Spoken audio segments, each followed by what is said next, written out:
Welcome to the Marshall Pruett Podcast. This episode we have Michael Shank, who was just here a week ago helping me to co-host the Week in IndyCar podcast. Mike has just announced what I would say is his most awesome and ambitious plans to date for the Michael Shank Racing team. In 2018, he will be partnering with Schmidt-Peterson Motorsports to field Jack Harvey at least 6 IndyCar events.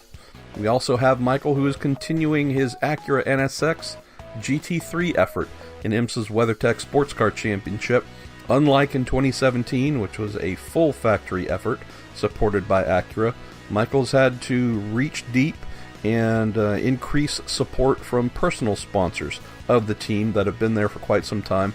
That's actually a portion of the podcast where we take a deeper dive on, because it is really important to see someone like Mike, who is self-made, frankly I think a lot like maybe you and I, who come from relatively humble beginnings, aren't blessed with huge trust funds and zillions to spend, and he's had a dream to make his team as diverse as possible, and he's also dreamt of being an IndyCar entrant for forever.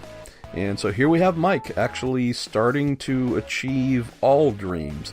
So next year he will have at least one car full-time in IMSA and a second car that will be involved in the NAEC, the North American Endurance Cup rounds. Hopefully more. Those are the endurance races, the ones that, longer than the 2 hour and 40-minute races that you find at most IMSA events. Anyways, with Michael's announcement here at PRI today, we recorded this the day before, so wanted to go a little bit more in depth than what was in the press release, just simply about the names of the people driving the cars and where he'll be racing, but also to look at some of how the machine has worked behind the scenes of pulling this together with those sponsors, the driver selection process, just how the IndyCar effort will be staffed and how that collaboration will work with Schmidt-Peterson Motorsports, why, for example, he didn't continue with Andretti Autosport. So, as usual, if you know Mike, he's a pretty thoughtful guy, and we'll tell you how it is. So I just thought this warranted going beyond the normal words in a press release, because this is a major event for Michael Shank Racing. I mean, he's always trying to reach higher and go farther than he has the previous year. And finally, we have someone who's going to be at almost half of the IndyCar events with a young, kick-ass kid from Indy Lights who made his Indy 500 debut in May. Certainly, Mike and Jack Harvey did not come away feeling very pleased with that effort. So here they are back with a different team, still with Honda, but bound and determined to, set the record a little more straight to what they thought it should be. So you take all that and Mike's further insights on the business side of developing his IMSA team.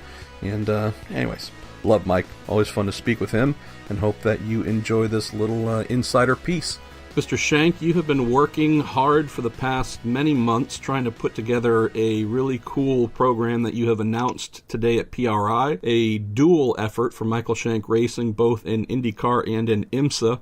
And I figured on top of the words that folks might have read by now, let's go a little bit deep with you so you can tell me about the changes to the IMSA team and what's coming for next year and why, and also on this new IndyCar alliance, which is pretty darn cool.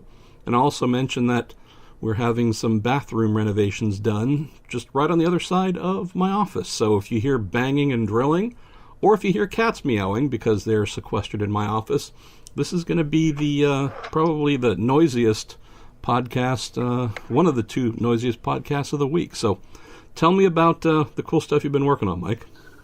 Well, interesting problems you have there, Marshall, that's for sure. Well, they're one of many, personal problems aside.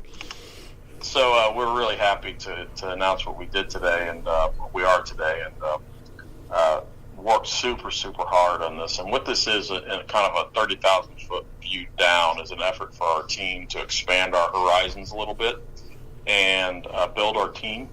I feel like it's time that we can do that, and we should do that. And to be honest, I feel like we deserve it, And it's always been a desire for us to do more IndyCar racing, and through a partnership with Sirius XM and AutoNation, we're going to be able to do that with Jack Harvey this year. But let's talk first about the IMSA side, if we could, Marshall. Yeah, absolutely. The IMSA side is interesting because we had this great big program from Acura last year with the NSXs, and it was really good. I mean, we started in a really behind the ball position. By the end of the year, I feel like middle of the year, I should say, we could contend about every weekend, and that big step is something that's really I'm proud of. Okay.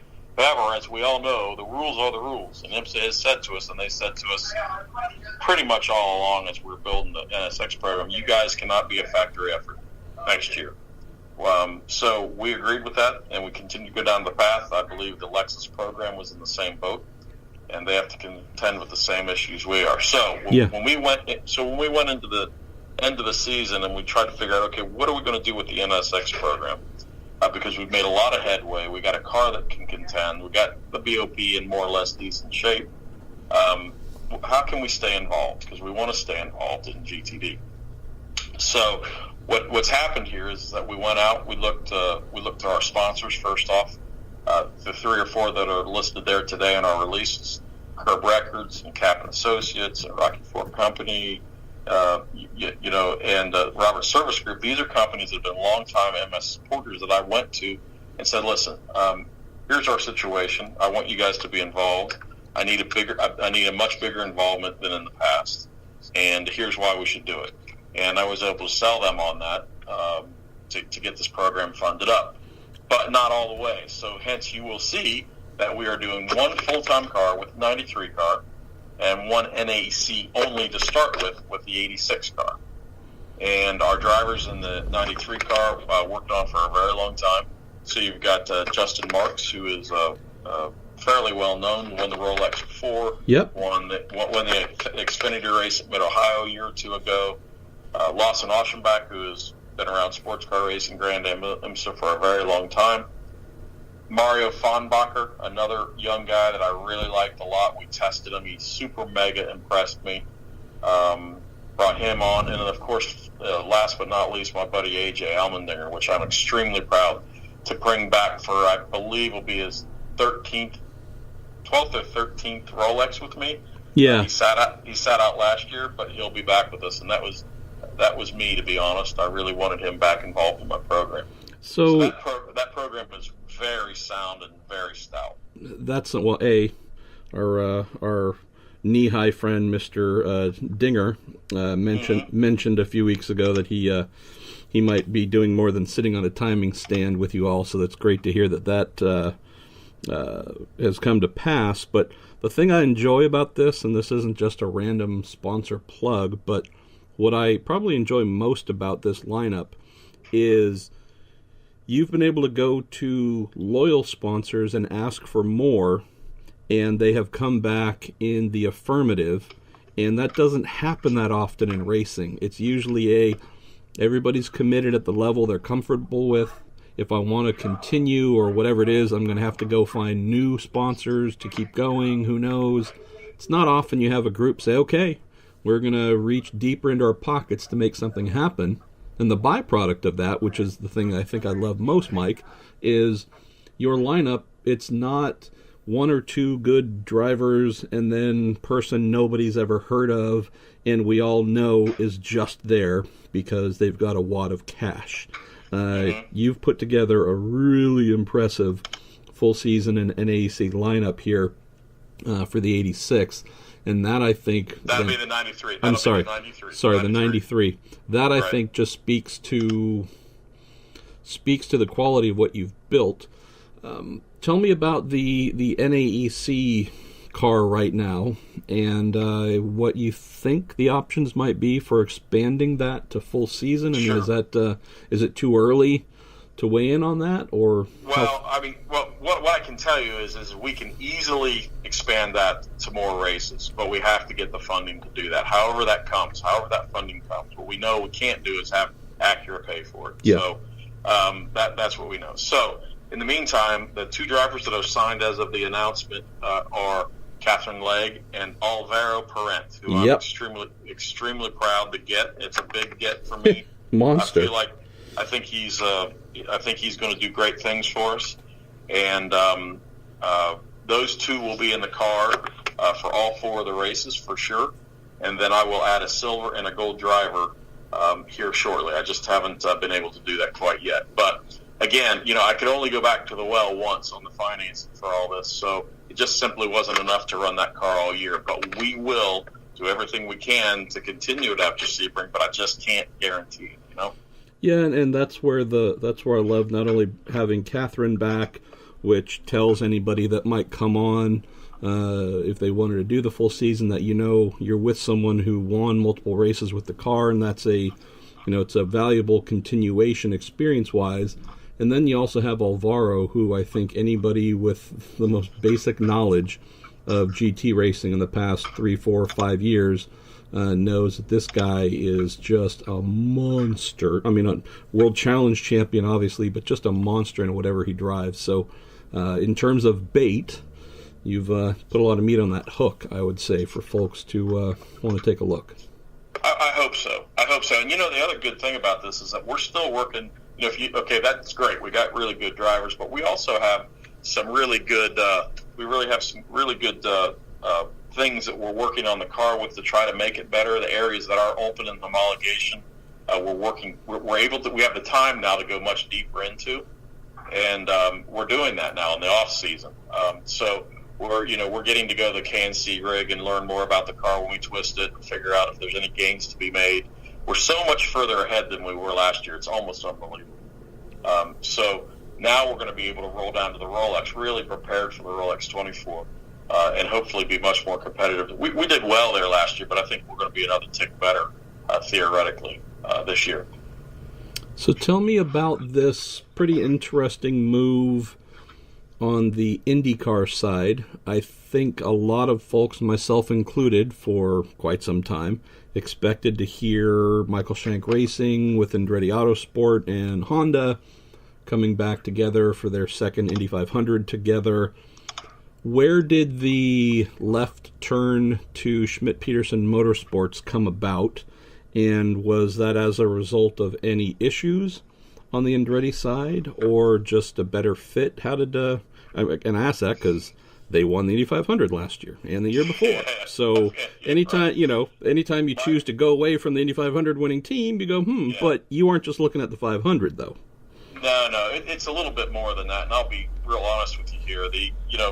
We had a very, very good experience with Michael's group. From Michael on down, everyone there treated us very, very well. That has to be said. And we did try to work out something with them, but we just couldn't come to an arrangement that made sense for both parties. Honestly, that's it.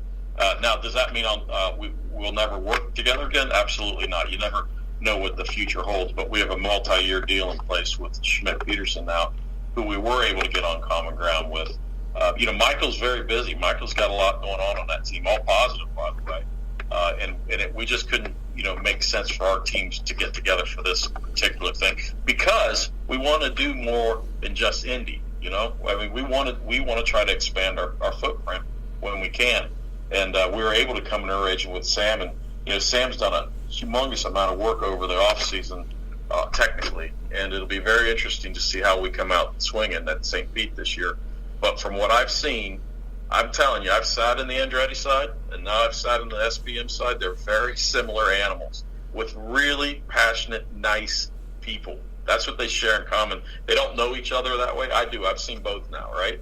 And they both got really good core people, and I don't think there was a wrong answer to be. It's just that Sam and I have known each other a very, very long time, and we're able to get to common ground within a week, and it worked out. So never close the door in the future. I know they liked us. We all wish everybody's great.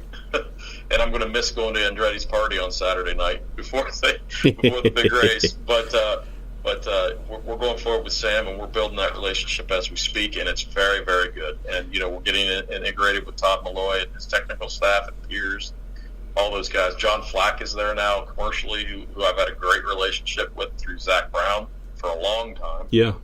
So there's a lot of natural synergy. So tell me a little bit about what you have planned event-wise with Jack Harvey, and I guess akin to your NAEC situation with, the major races for that entry, at least right now, with the NSX.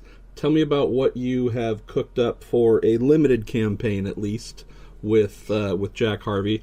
And my cat Rosie has just jumped